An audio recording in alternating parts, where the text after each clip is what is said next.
The notebook was found in the rubble of a farmhouse outside Anzio on the 14th of February, 1944. A Marine intelligence officer, his name appears nowhere in the record, which feels appropriate, pried it from beneath a collapsed roof beam and handed it up the chain without reading it himself. By the time it reached the desk of General Heinrich von Vietinghoff, someone had already read it twice and drawn a line in red pencil down the margin of the final entry. The notebook belonged to a Wehrmacht Hauptmann whose name history has partially swallowed. What survives are his words. He was not a young man new to war. He had fought at Kursk in the summer of '43, had crossed the Dnieper under Soviet artillery, had buried men he loved in Ukrainian mud. He knew what it felt like to be frightened by an enemy. He wrote about Americans the way a man writes about something he cannot fully explain to himself. The final entry, dated the 8th of February, reads in part, "These are not soldiers in the ordinary sense. They move at night as though they were born to it. They attack from directions that make no tactical sense, and somehow it works. I have fought on the Eastern Front for 2 years. No unit in this entire war has cost me sleep the way this one has." The last 7 words were underlined. Twice. The unit in question was the 504th Parachute Infantry Regiment of the 82nd Airborne Division. And within days, the phrase circulating through German headquarters had been shortened to 4 words: Die Teufel mit den Schlabberhosen, the devils in baggy pants. Here is what American schoolchildren learn about the Second World War: Pearl Harbor, then Normandy, then victory. If there is time, Midway gets a paragraph. The image that survives in popular memory is the flag going up on Iwo Jima, or Tom Hanks running across a beach in Normandy, or Easy Company freezing at Bastogne. These are not false memories, but they are incomplete ones. They cut out roughly 26 months of fighting in some of the worst terrain on Earth, against some of the most experienced soldiers Germany had, conducted by an American army that had to learn, fast, painfully, expensively, how to become what it eventually became. That learning happened in North Africa. It happened on Sicily. It happened at Salerno, in the mountains south of Rome, and in the mudflats of Anzio. The men who did that learning came from Fayetteville, North Carolina, and Detroit, Michigan, and Baton Rouge, Louisiana. They were 19 and 22 and 26 years old. And somewhere in the middle of all that fire and confusion and institutional failure, a specific group of them transformed into something that kept German officers awake at night. This is that story. It has been told in pieces. It deserves to be told whole. The 82nd had been around since the First World War, a standard infantry division, nothing exceptional about its history, its insignia a plain AA for its origins drawing soldiers from all America. Then, in August of 1942, the Army chose it for an experiment. The 82nd would become the country's first airborne division. Every man in it would be a volunteer. Every man would jump. The selection process at Fort Bragg was aggressive by design. Instructors were told to fail anyone who gave them a reason. Physical standards were set high enough that roughly 1 in 3 candidates washed out before the training even began in earnest. The men who stayed learned parachute packing, map reading without landmarks, demolitions, field medicine, anti-tank tactics, radio operation. The philosophy was not subtle. You might land miles from anyone you know.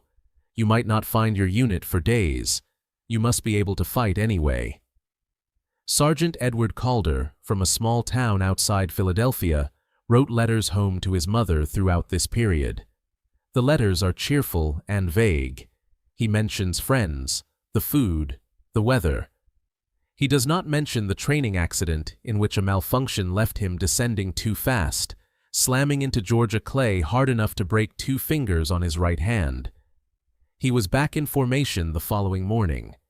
His mother, reading those letters, would have had no idea what her son was being turned into. That was deliberate too. By spring of 1943, when the 82nd arrived in North Africa, Erwin Rommel's Afrika Korps had already demonstrated in February what it could do to an unprepared American force. The Battle of Kasserine Pass lasted 3 days. The result was a rout. American troops pushed back nearly 60 miles, 2,000 killed or wounded, thousands more captured, equipment abandoned across 50 miles of Tunisian desert. It was the most humiliating defeat American arms had suffered in decades. Eisenhower looked at what he had and decided it was not enough. He needed something precise. The paratroopers were supposed to be that precision instrument, dropped ahead of the main force to seize crossroads and choke points before the enemy could react. The theory was clean. The execution, when it came, was something else entirely. Operation Husky, the invasion of Sicily, launched in July of 1943. The plan called for the 504th and 505th Regiments to drop at night ahead of the amphibious landings and secure the high ground inland. Wind over the drop zones reached 40 miles per hour. Navigators in the transport planes, flying in darkness over a blacked-out sea, drifted off course. When the jumpmasters called the order, men stepped out of aircraft that were nowhere near where they were supposed to be. Some landed 25 miles from their objectives. Some landed in the ocean.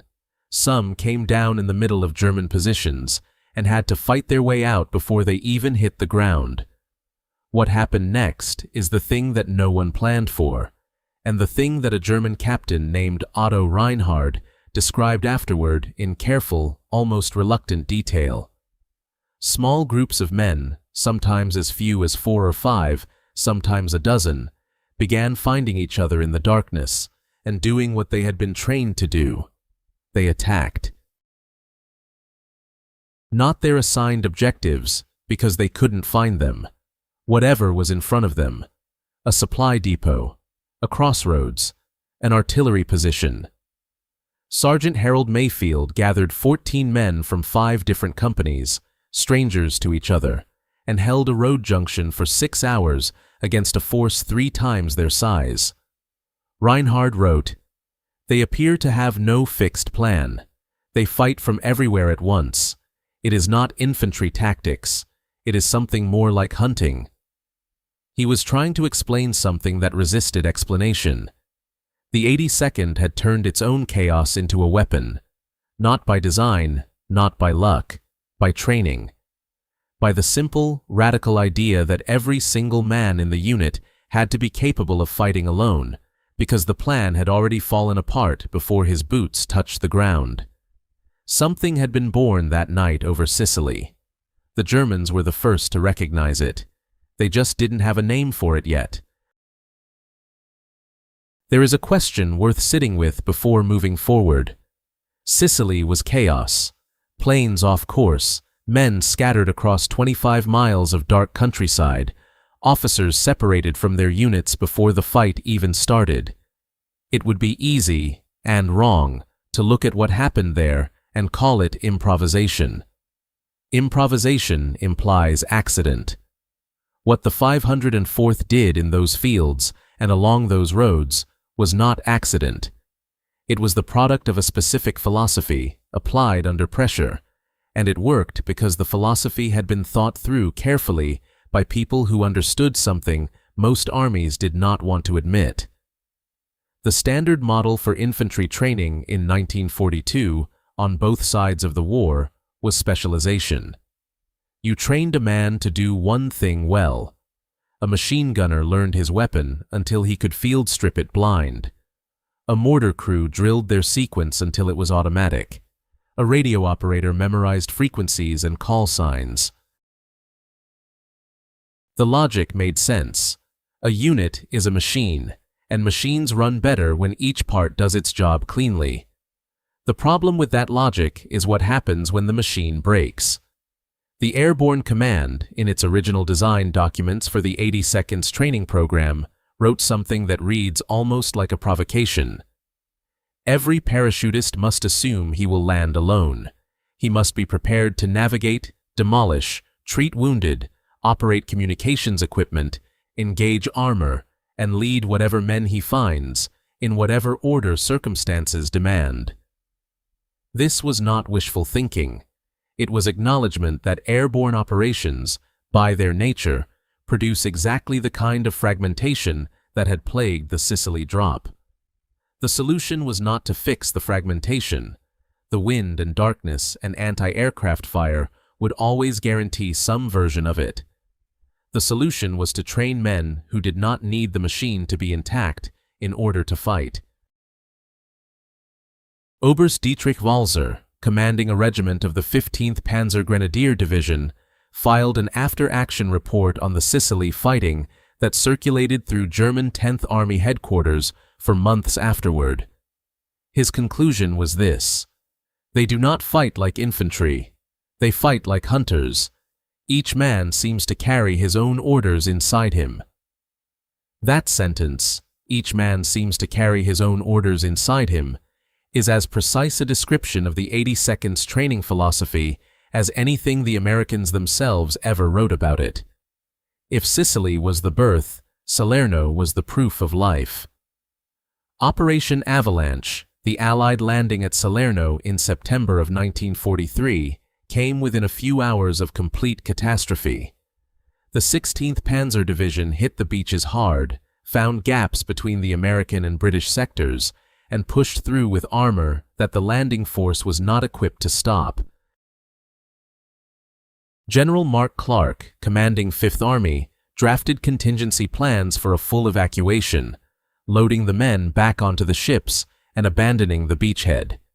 He did not use those plans, but he drafted them. That fact alone tells you how close it was. Eisenhower's response was to call for an emergency drop. The 504th would jump directly into the surrounded beachhead at night, with the front lines still shifting beneath them. The men would be dropping into a battlefield, not ahead of one. Some of them would land among their own forces. Some would land among German ones. There was no clean way to make this work.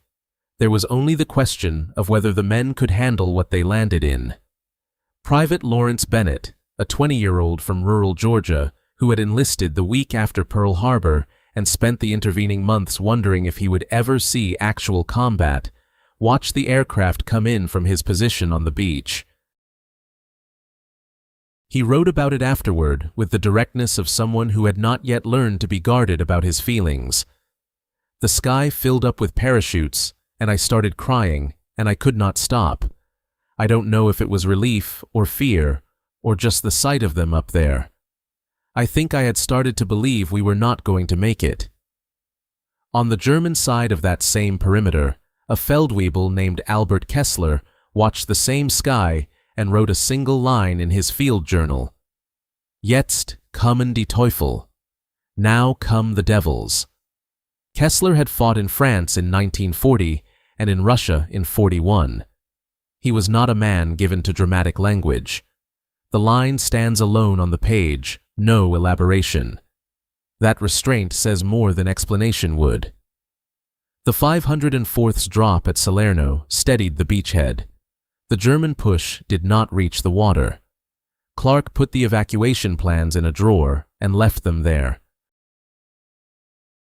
Within 72 hours, the tide had turned enough that the question was no longer whether the Allies would hold, but how quickly they could break out. The paratroopers had not won Salerno by themselves. The artillery, the Navy guns offshore, the stubborn courage of the regular infantry already on the ground, all mattered enormously. But something had changed in the German understanding of what they were fighting. The phrase that Kessler wrote was not original to him. It was already moving through the ranks. The name deserves a moment of explanation because it is easy to misread it. The trousers were real. Parachute jump trousers in 1943 were cut wide through the thigh and bloused into the boot top, designed to prevent the fabric from catching on equipment during the exit from the aircraft. They were immediately distinctive, a silhouette unlike any standard infantry uniform. German soldiers who encountered American paratroopers in the dark, or who found the bodies of men who had landed in the wrong place, noted the trousers before anything else. The uniform marked the man. But the word Teufel was not mockery. This is the part that matters.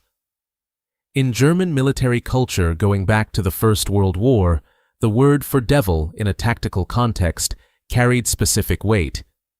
The French Foreign Legion had been called Les Diables Bleus, the Blue Devils, by German troops in 1914, and that name was not an insult. It was a category. It meant, these are men who do not follow the expected logic of combat. They appear where they should not be. They attack when withdrawal would be rational. They do not behave like soldiers we have trained to fight. The word acknowledged something outside the normal grammar of war. When German soldiers called the 82nd Die Teufel, they were placing them in that category. Not supernatural. Nothing so simple as that. Something more unsettling. Soldiers who had internalized a different set of rules, or perhaps no fixed rules at all, and who were therefore harder to anticipate, harder to contain, harder to stop. Walzer's phrase comes back here. Each man carries his own orders inside him. A soldier who follows external orders can be disrupted by destroying the command structure above him. A soldier who carries his orders internally cannot be disrupted that way. You have to stop the man himself. By the winter of 1943 into 44, the beachhead at Anzio had become something between a siege and a stalemate. The Allied landing in late January had been cautious. General John Lucas, commanding, chose consolidation over speed, and the Germans used the time he gave them to seal the perimeter. What followed was weeks of grinding, attritional misery in flooded fields and shallow foxholes, with neither side able to deliver a decisive blow. Colonel Reuben Tucker, commanding the 504th, made a decision about how to use the stalemate. If the front could not move in daylight, he would own the darkness. Tucker authorized aggressive night combat patrols, not reconnaissance, not probing. Raids. Small teams moving into German-held territory to destroy positions, gather prisoners, and above all, to make the enemy understand that no hour of the night was safe. Oberfeldwebel Werner Hasse kept a diary through those weeks. He was a decorated veteran of the Eastern Front, a man who had survived Stalingrad's margins and emerged with the kind of steadiness that only comes from having already lost most of what you were afraid to lose. His entries from February 1944 are not the writing of a frightened man. They are the writing of a professional soldier trying to describe something that does not fit his professional vocabulary. He writes, "They move in the dark without sound. We set trip flares and they avoid them. We post sentries and they pass between them.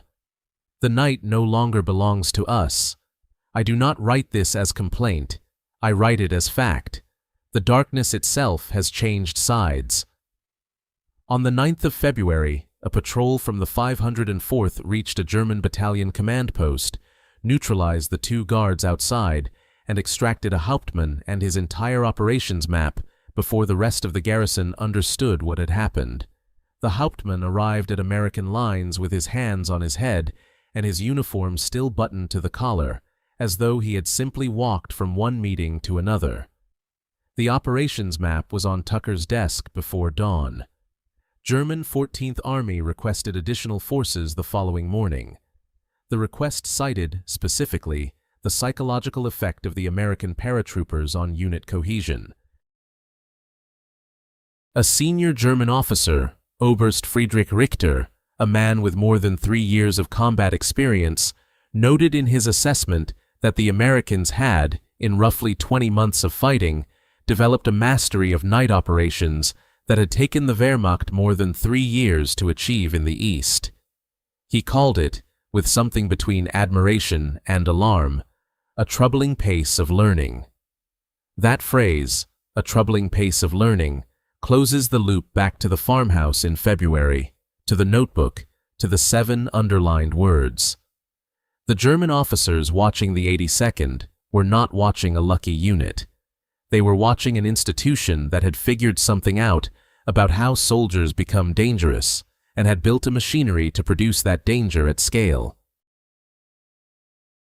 By the time the spring of 1944 arrived and the eyes of the Allied world turned toward the Channel coast and the Normandy beaches, the reputation of the 82nd had become a tactical factor in itself. German units that identified paratroopers in their sector requested reinforcement as a matter of course. German intelligence tracked the division's movements and flagged its presence in operational summaries. The men from Fayetteville and Detroit and Baton Rouge had become, in the German military mind, a problem category. The way weather is a problem category, or mined roads, or bad visibility. They were not soldiers you planned around. They were conditions you had to account for. The baggy pants were just how you recognized them before it was too late.